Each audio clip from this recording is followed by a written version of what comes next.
बोले बाल कृष्ण लाल की जय। कर्म प्रधान विश्व रच राखा, कर्म प्रधान विश्व रच राखा, जो जस करई सो तस फल चाखा, जो जस करई सो तस फल चाखा।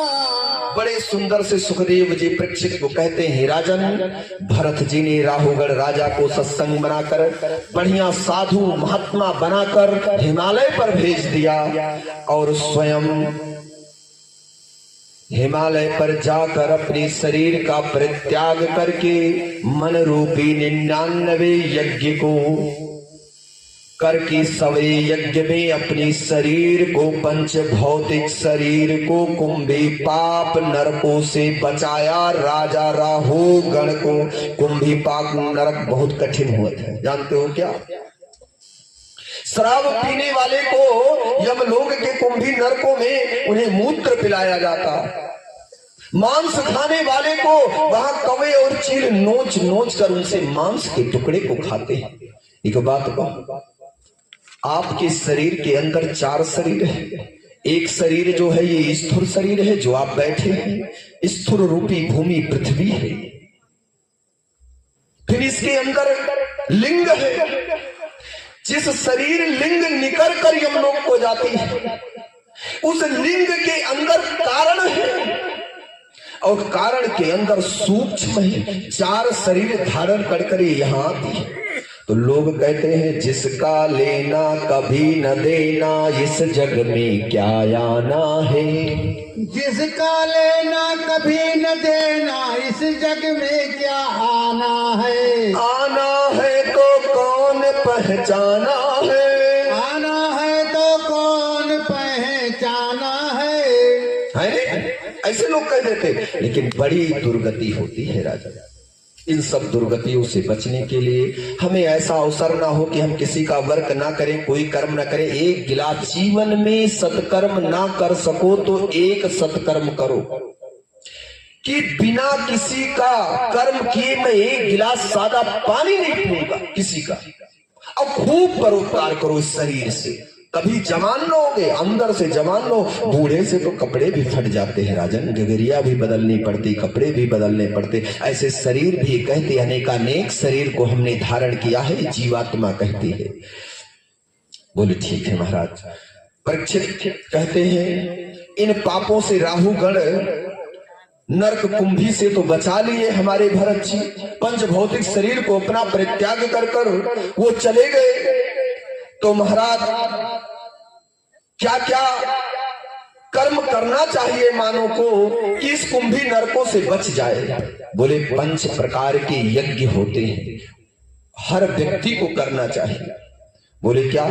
बोले चींटी को भी आटा खिलाना चाहिए राजन, घी चीनी मिलाकर प्रतिदिन आहुति अग्नि पर देना चाहिए, कुत्ते को देना चाहिए, गऊ को देना चाहिए। ये 5 प्रकार के यज्ञ हैं। पक्षियों को दाना डालना चाहिए। ये 5 क्रिया करो, सत्संग करो, और चाहे हो सके या ना हो सके ना करो। कर्मणा कर्म निहारो न हत्यांत सते अविद्याधिकारात् तत्पे प्रायश्चित्ते विमर्शनम। हे राजन, नरकों में जाने से आप बच जाओगे। तो बड़े सुंदर भाव से कहते हुए कहा सुखदेव जी ने, हे परीक्षित, राहुगण राजा को ऐसा बचाया और ये ज्ञान भरत जी ने दिया और ये कर्म किया, पंचतत्व का यज्ञ किया राहुगण ने, और राहुगण का भागवत में नाम भरत जी की कृपा से हुआ। आज इस विख्यात रहेंगे। राहुगण राजा विख्यात हो गया, भरत जी सबको भगवान मिल गए। बोले आगे क्या हुआ? मैंने तो भी ब्राह्मण के घर में जन्म लिया, लेकिन ब्राह्मण कर्म नहीं कर सका, तो आगे कुछ ऐसा बताओ। भरत जी ने ब्राह्मण के घर में, अंगरस घर में के जहां जन्म लेकर, लेकिन ब्राह्मण तक तो नहीं पाया, ब्राह्मण कर्म नहीं किया जब भरत जी ने। तो कहा महाराज, ब्राह्मणों को अपनी कैसे बचानी है? ब्राह्मण कैसे बच सकते हैं? क्या ब्राह्मण गलत कार्य नहीं कर सकता? तो बोले सुनो, एक बार की बात है, अजामिल नाम का ब्राह्मण था। ये बहुत बड़ा डाकू था। सुखदेव कहते हैं परीक्षित से कि अजामिल बहुत बड़ा डाकू था, उसको पूरे विश्व में सब लोग डरते थे। वो वैश्या के यहां जाता था। कौन ब्राह्मण अपनी पुत्री को दे देगा बदमाश चोर को? तो वो ये वैश्याला में जाता था, जो धन ले जाए वही दे दे और इधर उधर बंटवारा कर दे। तो उसकी पुत्री का नाम था गणिका। एक वैश्या जिस वैश्या में जाता था, उस पुत्री का नाम था गणिका। गणिका से कहा, हे देवी, तुम मुझसे विवाह कर लो। अगर तुमने विवाह नहीं किया तो तुम्हारी माँ को मैं काट दूंगा, 1000 टुकड़े में कर दूंगा। वो डर के मारे अपनी माँ से कही, तो माँ ने बड़ी होशियार थी, बड़ी प्रविष्ट थी। उन्होंने कहा, हे देवी सुनो, तुम विवाह कर लो, जाओ, कभी संतों से झूठ ना बोलना, कभी संतों से झूठ ना बोलना, अपनी जात किसी से ना छुपाना। गणिका चली आई, बढ़िया सुंदर चल रहा था, बेटा बेटी आदि सबका जन्म होने लगा, खूब पैदा हो गए, परिवार धीरे धीरे चलने लगा, बड़ा बड़ा डाका डाल रहा है अजामिल। उसके बाद एक दिन संत लोग काशी से चलकर अयोध्या और अयोध्या से चलकर वृंदावन की तरफ जा रहे थे। बीच में ही अजामिल का पड़ाव था, घर था। वही संतों को रात्रि हो गई और संतों ने कहा, श्री राम जय राम जय जय राम, श्री राम जय बोले दो बार सब लोग बोल लेंगे, राम, श्री राम जय राम जय जय राम, श्री राम जय राम जय जय राम। बड़े सुंदर भाव से वही पड़ाव कर दिया, डाल दिया। बुलाया, महारानी निकली, अजामिल की पत्नी गणिका ने निकला और कहा, हे संतो, मेरे घर ना रहो।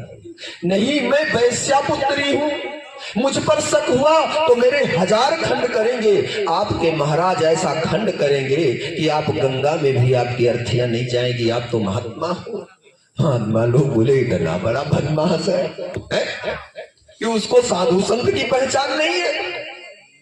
तो बोले, ठीक है देवी, कोई बात नहीं है, मैं बाग में हूँ, एक थोड़ा उजाला के लिए सरसों का तेल दे दो, थोड़ा कोई पुराना कपड़ा हो दे दो, नहीं रुई दे दो, थोड़ा दीपक जला के हमरे भौरी चोखा लगा। बोले, सुनो, मैं वैश्या की पुत्री हूँ, मेरे हाथ से न लो। बोला, कुछ नहीं, साधु के लिए कोई वैश्या नहीं, कोई हरिजन नहीं, कोई शूद्र नहीं, कोई वैश्य नहीं, हम तो साधु हैं, संत हैं, अमलावती है, महात्मा है।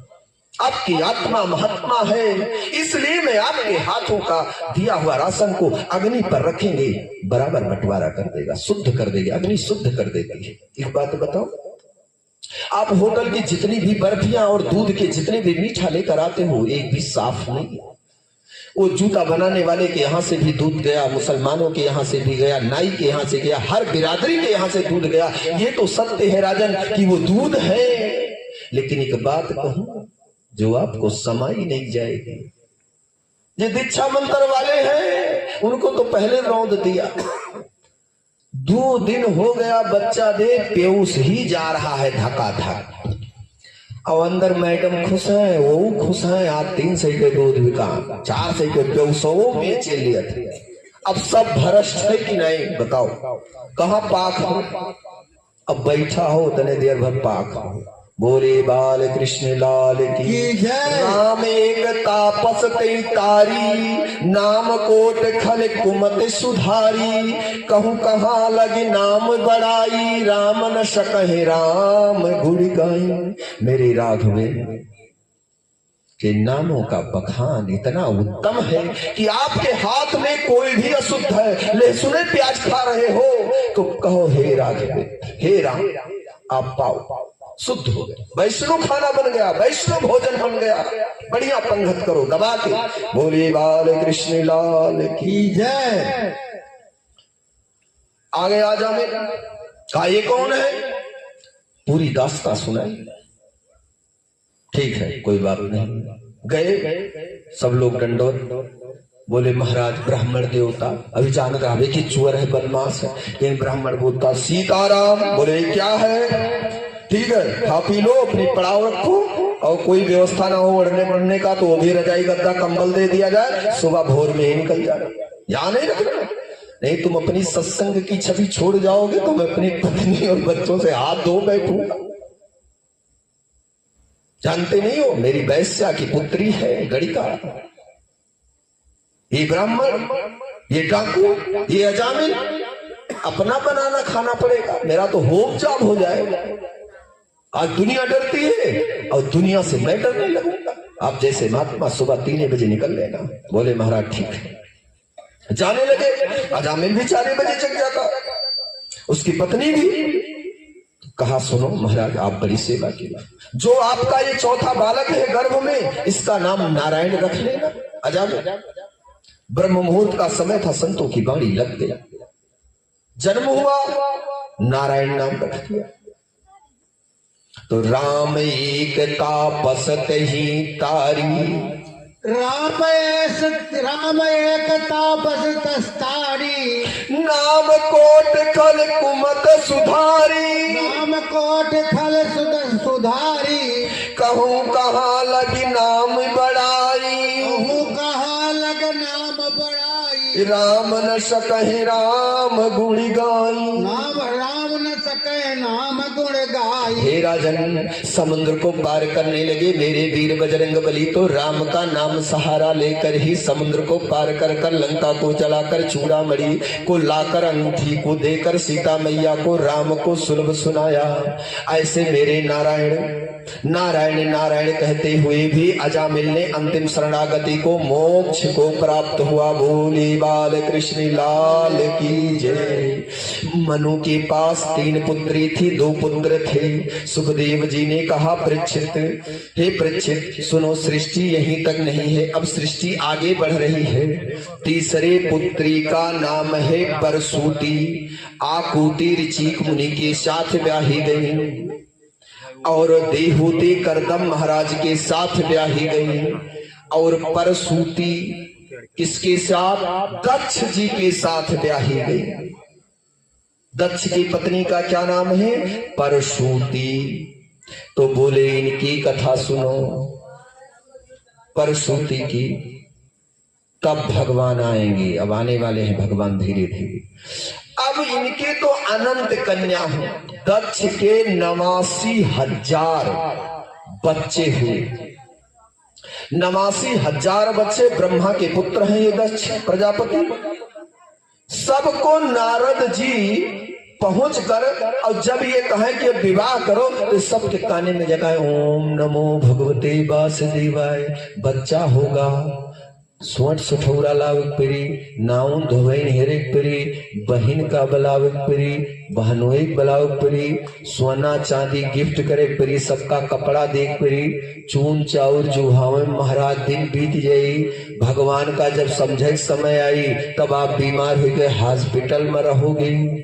भागवत कथा सुनने का तुम्हें अवसर प्राप्त नहीं होगा, कोई ना कोई मामला रहेगा। जब गांव कथा होगी तो दोनों प्राणी के रगड़ा शुरू रहेगी, इसलिए तुमको फुर्सत नहीं मिलेगी और तुम नरक के गामी हो जाओगे। सबको मानसरोवर भेज दिया, 89,000 पुत्रों को दक्ष के।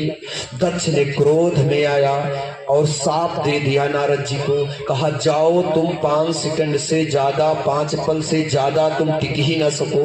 फिर भी ये जय लड़के हुए 5 सेकंड में गुरु मंत्र दे दिए, सबका भगाए दिया। एक बच्चे का विवाह नहीं होने दिए। आगे चलते हुए दक्ष का विवाह हुआ। इनकी पुत्री है सती जी। सती जी का विवाह शंकर जी के साथ हुआ और जब शंकर जी के साथ हुआ तो धीरे धीरे कार्य बड़े सुंदर ढंग से कैलाश पर चल रहा है।